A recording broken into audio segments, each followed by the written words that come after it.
साथियों, 27 सितंबर अर्थात परसों हिंदुस्तान के अन्नदाता अपनी जायज़ मांगों को लेकर भारत बंद का जिन्होंने आह्वान किया है, हम उस बंद का, कांग्रेस पार्टी का हर कार्यकर्ता उस शांतिपूर्ण बंद का स्वागत करते हैं और हम पूरी ताकत से उस बंद में भारत के अन्नदाताओं के साथ हैं। और उसका कारण है, उसका कारण आपको समझना पड़ेगा। 9 माह से अधिक समय हो गया हिंदुस्तान के अन्नदाता दिल्ली के बॉर्डर्स पर बैठे हैं। 9 माह से अधिक समय हो गया। 600 से ज़्यादा अन्नदाताओं ने अपने प्राण त्याग दिए। हिंदुस्तान की सरकार में बैठे लोग, उनसे मिलना, उनसे सहानुभूति तो बहुत बड़ी बात हो गई, उनके लिए एक ट्वीट तक नहीं किया गया।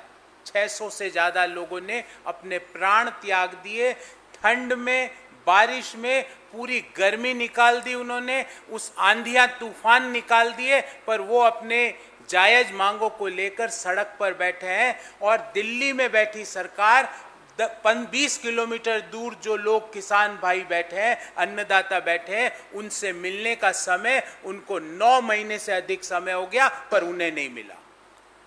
और सरकार में एक शब्द बहुत कॉमन है कि आप क्रोनोलॉजी समझिए। मैं भी आपको एक क्रोनोलॉजी बताता हूं हिंदुस्तान के किसानों की व्यथा का, और 2014 से ही स्टार्ट करेंगे। 2014 में सरकार में आते ही इस सरकार ने क्या किया? हिंदुस्तान के अन्नदाताओं की जमीन को हड़पने का प्रयास भूमि अधिग्रहण बिल को लाके किया। 2015 में क्या चालू किया? 2015 में शपथ पत्र देकर ये बोला सुप्रीम कोर्ट में भारत की सरकार ने कि अगर हम स्वामीनाथन कमीशन के आधार पर एमएसपी दे देंगे तो मार्केट्स डिस्टॉर्ट हो जाएंगे। 2016-17 में क्या किया? जो हिंदुस्तान के किसानों का बजट है वो बीमा के नाम पर, फसल बीमा के नाम पे प्राइवेट कंपनियों के हवाले उस बजट में से बड़ी राशि कर दी। उसके बाद क्या किया? जब जीएसटी लगा तो पहली सरकार है हिंदुस्तान की आजादी के बाद जिसने कृषि पर टैक्स लगाया है। ट्रैक्टर हो, फार्म इक्विपमेंट्स हो, पेस्टिसाइड्स हो, बीज हो, हर चीज को जीएसटी के दायरे में 12 से 18% का टैक्स हिंदुस्तान की सरकार ने कृषि पर लगाया। उसके बाद क्या हुआ? 2020 और अभी के वर्ष आधा 9 महीने हो गए 2021 में, डीजल के दाम जो 2014 में 55 रुपये 50 रुपये प्रति लीटर के बीच थे, वो आज देश के अधिकांश भाग में 100 रुपये के आसपास चल रहे हैं प्रति लीटर। एक स्टडी के अनुसार पिछले 7 सालों में कृषि की लागत में 25,000 रुपये प्रति हेक्टेयर की वृद्धि हुई है। ये सिर्फ कॉस्ट में इंक्रीज है, 25,000 रुपये प्रति हेक्टेयर। तो अगर मैं 1 हेक्टेयर का अगर छोटा किसान हूं तो मेरी कृषि की लागत में 25,000 रुपये प्रति वर्ष की वृद्धि हुई है। आप क्या 25,000 रुपये किसान को कंपनसेट कर रहे हो? बिल्कुल नहीं कर रहे। उसका नतीजा क्या हुआ? उसका नतीजा ये हुआ जो मैं आपको दिखाना चाहता हूं कि हिंदुस्तान का किसान 27 रुपये प्रतिदिन कमा रहा है। ये मैं नहीं, भारत सरकार का आंकड़ा है, 2018-19 का आंकड़ा है और कोरोना के पूर्व का आंकड़ा है कि हिंदुस्तान का किसान की कृषि से 27 रुपये प्रतिदिन कमा रहा है।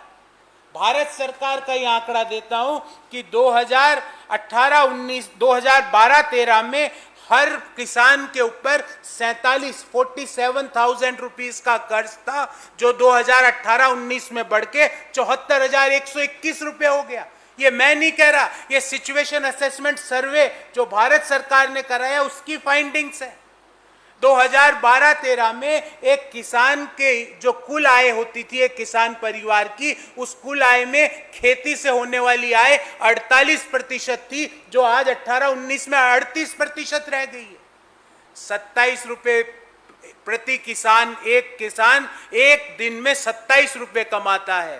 खेती से होने वाली आय जो 12-13 में 48% थी किसान की कुल आय में, वो 38% रह गई।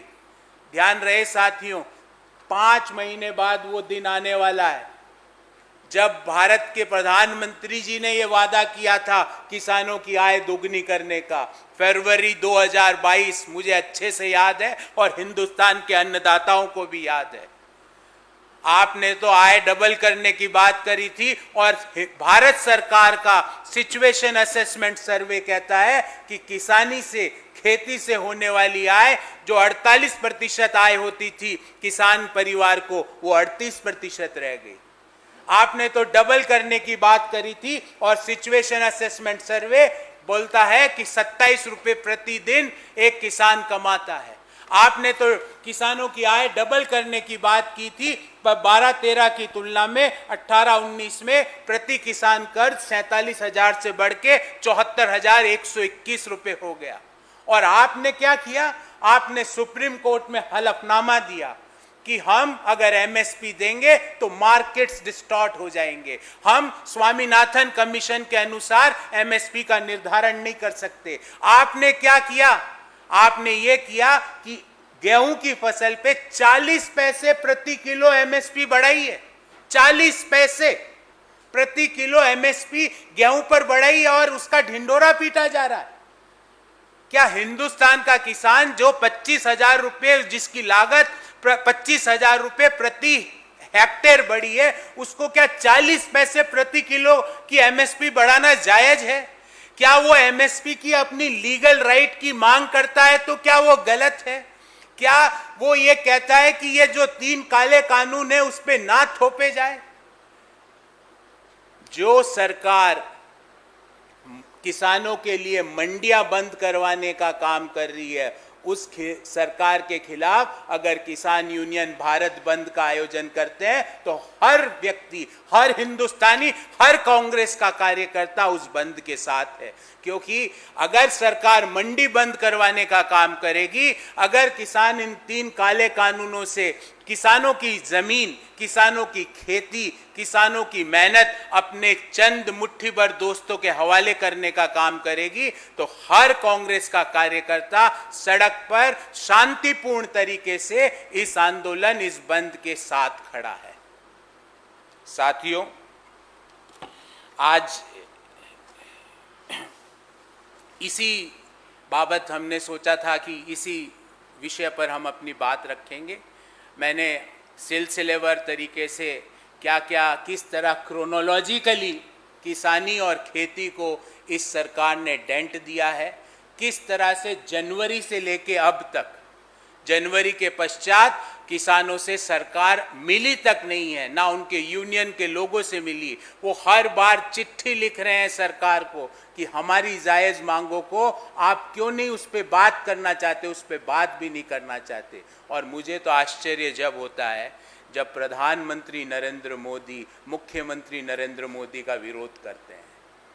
जब मुख्यमंत्री नरेंद्र मोदी कहते थे कि एमएसपी की लीगल राइट होना चाहिए, आज वही प्रधानमंत्री नरेंद्र मोदी, मुख्यमंत्री नरेंद्र मोदी का विरोध करते हैं। उन्हीं के पार्टी के लोग मुख्यमंत्री नरेंद्र मोदी का विरोध करते हैं, कहते हैं एमएसपी नहीं दी जा सकती। क्यों नहीं दी जा सकती? एक आंकड़ा देना चाहता हूं आप सब लोगों के सामने। 10 लाख करोड़ से ज्यादा कॉरपोरेट लोन बट्टे खाते में डाले गए पिछले 7 सालों में। क्या किसान का 1 रुपए का भी लोन बट्टे खाते में डाला गया? उल्टा उसके ऊपर तो जो डेट था, पर फार्मर जो डेट था, वो 47,000 से बढ़ के 74,121 हो गया। और नतीजा क्या हुआ? जब लागत बढ़ती है, जब किसानी की लागत बढ़ती है तो उसका मुनाफा कम होता है, और मुनाफा कम होता है तो आंकड़ा आता है 27 रुपये प्रतिदिन, 27 rupees per day as per Government of India.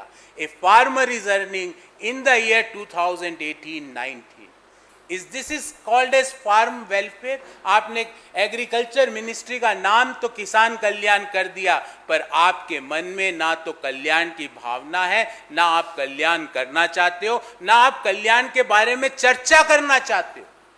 प्रधानमंत्री जी, एग्रीकल्चर मिनिस्टर जी बार बार कहते हैं कि इन 3 काले कानूनों के अलावा हम हर बात पे बात करने के तैयार हैं। क्या आप एमएसपी की लीगल राइट क्यों नहीं देना चाहते?